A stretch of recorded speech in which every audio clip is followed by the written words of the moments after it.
कैसे जैसे अपने नेल्स होते हैं, तो नेल्स बढ़ते रहते हैं बट पता नहीं चलता है, लेकिन जब बाहर निकलते हैं, जब काटने लायक हो जाते हैं तो पता चलता है। ऐसे ही कंसिस्टेंसी है जो आपको रिजल्ट्स देगी बट ओवर द टाइम। तो आपको अपनी कंसिस्टेंसी पे भरोसा रखना है, ठीक है। तो पहली चीज़ है कि be consistent. Hello everyone, my name is Ravi Sharma और इस वीडियो में हम बात करेंगे कि अगर आप SBI क्लर्क 2021 की प्रेपरेशन कर रहे हैं तो कौन सी वो 5 चीज़ें, कौन से वो 5 सवाल है जो आपको खुद से पूछने हैं, जिससे पता चलेगा कि आपकी प्रेपरेशन ट्रैक पे है या नहीं।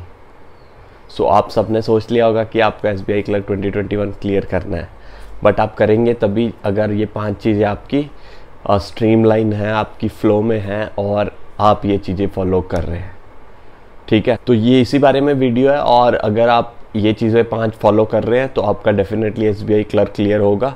तो without any further delay video को स्टार्ट करते हैं, बट स्टार्ट करने से पहले देखो, पढ़ाई के साथ साथ जो सबसे ज़्यादा ज़रूरी चीज़ है वो है एनालिसिस करना और प्रैक्टिस करना। तो टेस्टबुक.com आपके लिए बहुत ही अफोर्डेबल प्राइसेस में लाइव क्लासेस और मॉक टेस्ट लाया है। तो जैसे यहाँ पे कुछ टेस्ट सीरीज़ में आपको दिखा रहा हूँ, ये इनकी ऐप है, उसका लिंक मैंने डिस्क्रिप्शन में दिया हुआ है। तो उसके ये स्क्रीनशॉट है। जैसे IBPS PO के कुछ फ्री टेस्ट हैं, आप ये फ्री टेस्ट भी एक बार लगा के देख सकते हैं, जिससे आपको इनकी क्वालिटी ऑफ एनालिसिस भी पता चल जाए। और ये कुछ बैंकिंग टेस्ट सीरीज़ में आपको दिखा रहा हूँ। इसके अलावा अगर आपको सारे टेस्ट सीरीज़ चाहिए एक साथ तो उसके लिए 299 में 320 प्लस एग्ज़ाम जैसे SSC, टीचिंग, बैंकिंग, रेलवे और भी डिफेंस, जो भी सारे बैंक के अलावा भी जो एग्ज़ाम्स होते हैं उन सब की भी एक साथ आपको मिल सकती है। तो ये सिर्फ आपको मिल सकता है 299 में। अगर आपको 299 भी नहीं देने तो RSIP 10 कोड यूज़ करके आप 30 रुपीज़ का डिस्काउंट पा सकते हैं। और अगर 2 साल का आप लेंगे तो 40 रुपये का डिस्काउंट मिल जाएगा RSIP 10 लगा के। So all the links are in the description and let's start the video now. तो यस, तो ये 5 चीज़ें हम डिस्कस करेंगे और आप अपने आप से ये सवाल पूछिए। जैसे ही मैं आपको बोलता हूँ कि पहली चीज़ ये है, आपको वो चीज़ पूछनी है अपने आप से और फिर आपको थोड़ा सा उस पर सोचना है और फिर आगे बढ़ना है, ठीक है। तो पहली चीज़ है कि are you consistent enough. Consistent enough, तो आप कंसिस्टेंट हैं। आप ऐसे तो नहीं कर रहे कि 2 दिन तैयारी कर रहे हैं और 1 दिन नहीं कर रहे हैं, फिर आप 4 दिन कर रहे हैं, फिर 3 दिन नहीं कर रहे हैं, ऐसा तो नहीं है। अगर आप कंसिस्टेंट हैं, if you are consistent enough, I can tell you that consistency will give you results, ठीक है। तो कंसिस्टेंसी रिजल्ट्स देती है, हमेशा देती है, लेकिन दिखते नहीं है वो रिजल्ट्स। मतलब कि आपको विजिबल नहीं होंगे, लेकिन वो आपको फाइनल में विजिबल हो जाएंगे आपके रिजल्ट में, आपके सिलेक्शन में। कैसे? जैसे अपने नेल्स होते हैं, तो नेल्स बढ़ते रहते हैं बट पता नहीं चलता है, लेकिन जब बाहर निकलते हैं, जब काटने लायक हो जाते हैं तो पता चलता है। ऐसे ही कंसिस्टेंसी है जो आपको रिजल्ट्स देगी बट ओवर द टाइम। तो आपको अपनी कंसिस्टेंसी पे भरोसा रखना है, ठीक है। तो पहली चीज़ है कि be consistent. If you are not, you still have time and you can do it, right. तो एक लाइन है कि you have all the time and time is all you have. अगर आप समझ सकते हो इस लाइन को तो समझो और टाइम की थोड़ी वैल्यू करो, ठीक है। तो सेकंड चीज़ पे मूव करते हैं। सेकंड चीज़ है, क्या आप प्री के साथ मेंस को भी लेके चल रहे हैं। देखो, मेंस और प्री को साथ लेके चलना बहुत इंपॉर्टेंट है। अगर आपको लग रहा है मेरा तो प्री नहीं क्लियर होता, मेंस कहाँ से हो जाएगा, तो this is not the right way to think. और आपको क्या करना है कि मेंस के लिए भी थोड़ा बहुत पढ़ाई करनी पड़ेगी डेली। मेंस के लिए कुछ ऐसे नहीं है कि आपको कुछ अलग ही करना पड़ेगा। देखो, प्री के बाद मेंस के लिए बहुत कम टाइम होता है और आप अगर सिर्फ मॉक भी दे पाओ तो भी बड़ी बात है और जनरल अवेयरनेस रिवाइज कर पाओ बहुत बड़ी बात है। बट अभी आप प्री के साथ मेंस का क्या कर सकते हैं। देखो, एक तो मैंने डेली टारगेट्स की वीडियो बना रखी है, ठीक है। तो आप वो देखो कि क्या कर सकते हैं। आपके पास कम से कम 2-2.5 घंटे का अवेलेबल टाइम होना चाहिए मेंस के लिए। उसमें आप बस थोड़े से हायर लेवल क्वेश्चंस करो और उनके साथ अपनी फैमिलियरिटी बढ़ाओ। That is all I want to say about mains. तो ये मेंस का करो और make sure that you are also practising the pre level targets. तो वो तो आपको मतलब जैसे ब्रश करते हो ना उठ के, वैसे ही वो टारगेट्स भी करने हैं उठ के। तो वो टारगेट्स जब आप करोगे तो आपकी धीरे धीरे स्पीड बढ़ेगी। स्पीड कैसे बढ़ेगी कि आप वही चीज़ बार बार कर रहे हो, तो वो आपको फिर ज़्यादा सोचने का टाइम कम हो जाएगा। सोचने का टाइम कम हो जाएगा तो वो चीज़ें ऑटोमेट हो जाएगी और ऑटोमेशन जब हो गई तो स्पीड तो अपने आप बढ़ेगी, ठीक है। और अगर किसी की एक्यूरेसी वीक होती है तो वो क्या करें कि वो इतना हो जाए कि मैं 0.1% भी चांस नहीं लूँगा। 1-2 मॉक ऐसे दे जिसमें वो चांस नहीं ले रहा और एकदम मतलब सिर्फ जो करेक्ट उसको 100% बिलीव है वही कर रहा है। मार्क्स उस पर मॉक में मत देखना, क्योंकि you are targeting accuracy and mocks are all about experimenting your things, ठीक है। तो मॉक पे भी जल्दी एक डिटेल्ड वीडियो लाएंगे, 1 या 2 में कवर करूँगा कि मॉक से पहले क्या करना चाहिए, उसके बाद क्या करना चाहिए, ठीक है। तो आप प्री और मेंस को साथ लेके चलो, ये मेरी सेकंड चीज़ थी जो मैंने आपसे कहनी थी। थर्ड थिंग क्या है, are you preparing GA as well, मतलब जनरल अवेयरनेस, बैंकिंग अवेयरनेस आप पढ़ रहे हैं?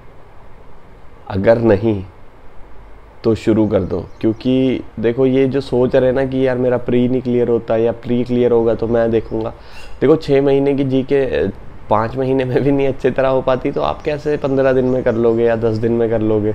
तो it is very difficult for anyone to rote, मतलब कि रट्टाफिकेशन अगर आप करोगे GA की तो आप नहीं कर पाओगे, मतलब 15 दिन में आप कुछ रिटेन नहीं कर पाओगे। वहाँ जाके सिर्फ आप अंधाधुंध तुक्के मारोगे, आपको लगेगा कि यार ये देखा तो है, बट आपको आंसर किसी का नहीं पता होगा, ठीक है।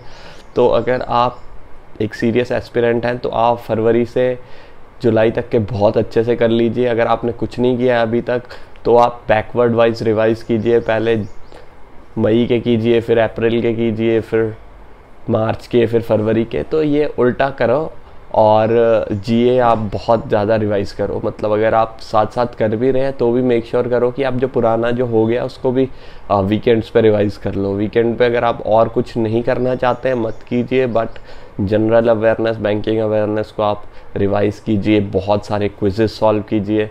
और अगर आप ये सब कुछ कर रहे हैं तो I can vouch for it कि you will get good score in general awareness, and you all know that general awareness is a game changer and it will change the game for you as well। आप कुछ different नहीं है, आपके लिए भी game change होगी, आपको भी मैक्सिमम मार्क्स जनरल अवेयरनेस से ही मिल जाएंगे, ठीक है। इसके अलावा जनरल अवेयरनेस के अलावा है mock analysis. Fourth thing I would like to tell you is general mock analysis. देखो मॉक्स आप दे रहे हो, बहुत अच्छी बात है, नहीं दे रहे हो देना स्टार्ट करो। मॉक से डरो मत, ये मत सोचो कि मेरा तो सिलेबस ही पूरा नहीं हुआ। देखो मॉक तो देने पड़ेंगे। There is no substitute to hard work and there is no substitute to mock test as far as banking और any other exam, competitive exam is concerned. तो अगर आप मॉक नहीं दे रहे हैं तो मॉक देना स्टार्ट कीजिए, और मॉक दे रहे हैं तो उनको प्रॉपर एनालिसिस कीजिए। Around 20-25 mocks you have to give before your prelims, and अगर आप इतने दे देते हैं, इन सबको अच्छे से एनालिसिस कर लेते हैं, तो एनालिसिस का जो सिंपल मतलब होता है वो ये है कि अगर इस मॉक के जैसा कोई क्वेश्चन अगर एक्चुअल एग्ज़ाम में आ गया तो वो आपका गलत नहीं होना चाहिए। ये it is analysis in one line कि you should not make the same mistake again in the actual exam. So this is the actual meaning of mock, and the purpose is to enhance your marks by identify your weakness। आप अपनी गलतियां ढूंढिए उस mock में, उन गलतियों पे एक आधे दिन काम कीजिए, फिर नेक्स्ट मॉक दीजिए, उन गलतियों को दोबारा मत दोहराइए, और ऐसे ऐसे करते आप बहुत ज़्यादा इम्प्रूव कर जाएंगे, ठीक है। इसके अलावा जो फिफ्थ चीज़ है reading. No matter how strong you feel in English, you still have to read, right? So that you keep yourself intact with reading, and वहाँ पे जब रीडिंग के लिए कुछ भी आएगा तो आप कर लोगे। अगर आप वीक हैं या फिर आप मानते हैं अपने आप को, देखो वीक तो कोई नहीं है, there is always a scope of improvement. अगर आप इम्प्रूव करना चाहते हैं तो आप कर सकते हैं। इंग्लिश भी ऐसा कुछ नहीं है, आप डेली रीड कीजिए, और अपनी लास्ट जो 2 वीडियोस मैंने रीडिंग कॉम्प्रिहेंशन पे डाली है वो देखिए कि वहाँ पे मैंने बताया है कि रीड करना कैसे है, जो रीडिंग कॉम्प्रिहेंशन होते हैं। देखो रीडिंग कॉम्प्रिहेंशन में तो आपको स्किमिंग टेक्निक यूज़ करनी पड़ती है, कई बार आपको पैसेज पहले पढ़ना पड़ता है, तो वो सब बताया है पिछली वीडियो में, वो आप देख सकते हैं। इसके अलावा जो नॉर्मल रीडिंग होती है उसमें हमें कॉम्प्रिहेंडिंग स्किल्स पे ज़्यादा वर्क करना है, क्योंकि जितनी चीज़ें हमें समझ आएगी उतना ही हमारे लिए बेटर होगा। The more you focus on your comprehending skills, the better you understand, and gradually the speed will increase for you, and hopefully your marks will improve too very very soon, and you have to trust this process because this is a very slow process, ठीक है। तो ये 5 चीज़ें मैं आपसे बात करना चाहता था। कौन सी थी? पहली थी कंसिस्टेंसी, सेकंड थी प्री प्लस मेंस, थर्ड थी जनरल अवेयरनेस, फोर्थ थी मॉक एनालिसिस, एंड फिफ्थ थी English reading. So you have to do all these 5 things, and apart from this, the most important thing is that you believe in yourself. So आपको अपने ऊपर भरोसा रखना है. No matter how many marks you score in mock, don't you dare to doubt your abilities. ठीक है, never ever doubt your abilities, and अपने ऊपर भरोसा रखो. अगर आप अपने ऊपर भरोसा नहीं रखोगे तो बाकियों से आप क्या उम्मीद रखोगे कि वो आप पे भरोसा रखें? उनके भरोसे से कुछ नहीं होना. आपको खुद पे भरोसा रखना पड़ेगा, लास्ट तक रखना पड़ेगा. आप फेल हो रहे हैं, कुछ भी हो रहे हैं, अच्छे मार्क्स आ रहे हैं, तब भी ज़्यादा उड़ना नहीं है और ये भरोसा रखना है. ठीक है, so never get bogged down by few marks in mock, and never get overwhelmed if you score good marks, because the actual exam is yet to be done, right?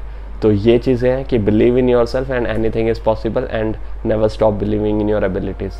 So this is all in this video. If you like the video, you can like, share, subscribe, and if you have some doubts, you can leave your doubt in the comment section, and you can also join our Telegram channel, Champions of Ravi Sharma, where I try to keep you all on the right track. So that is it. Thank you very much.